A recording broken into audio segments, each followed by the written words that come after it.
Hi everyone, welcome to today's presentation which is about the chain rule.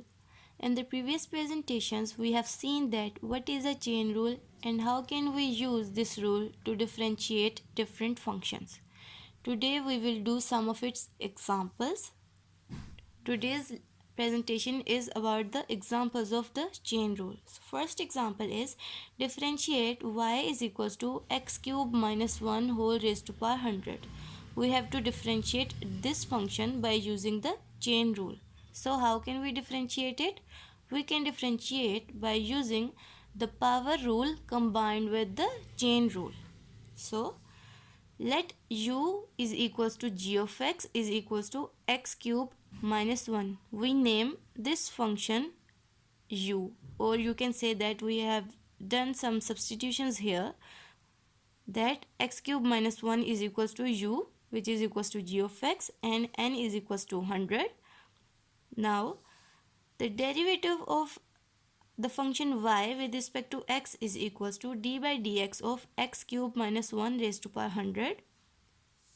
Then it is 100 times x cube minus 1 raised to power 100 minus 1, which is 99, and then differentiate the inner function, which is x cube minus 1.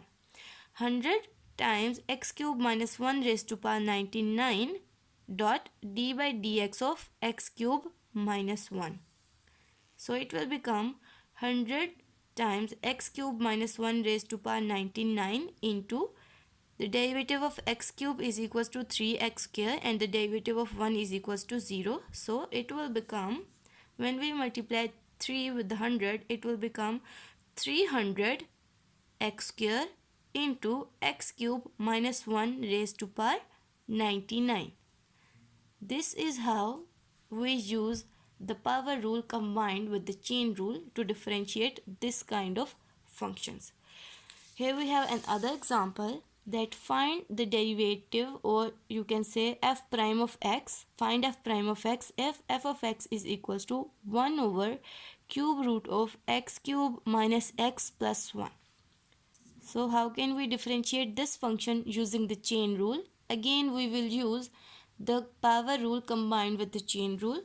The function f of x can also be written as x square plus x plus 1 whole raised to power minus 1 by 3. And the derivative f prime of x is equals to minus 1 by 3 times x square plus x plus 1 raised to power n minus 1. Minus 1 divided by 3 minus 1 is equals to minus 4 by 3.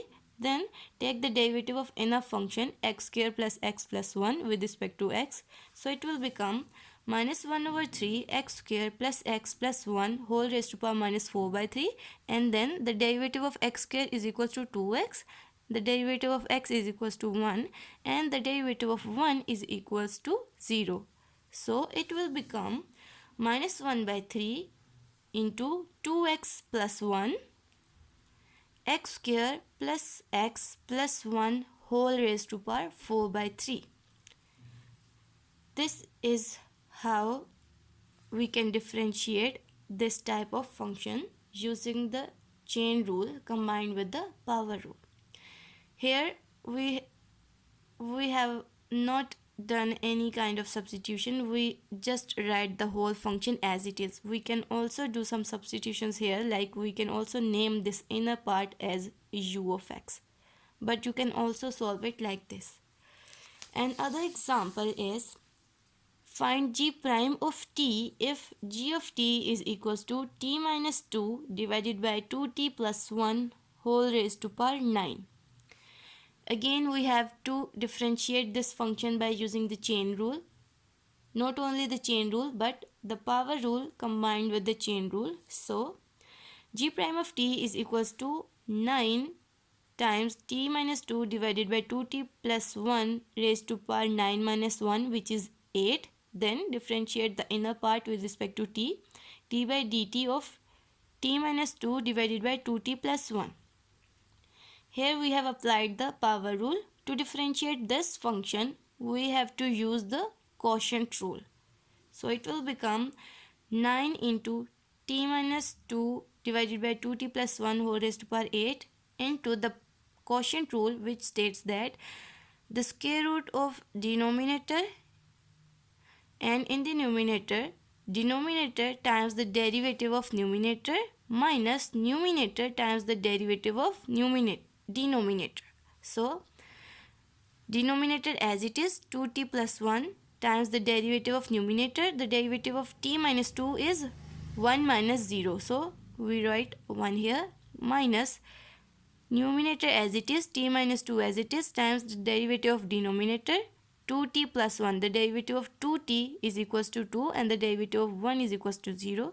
So this is denominator times the derivative of numerator minus numerator times the derivative of denominator whole divided by the whole square of denominator 2t plus 1 whole square.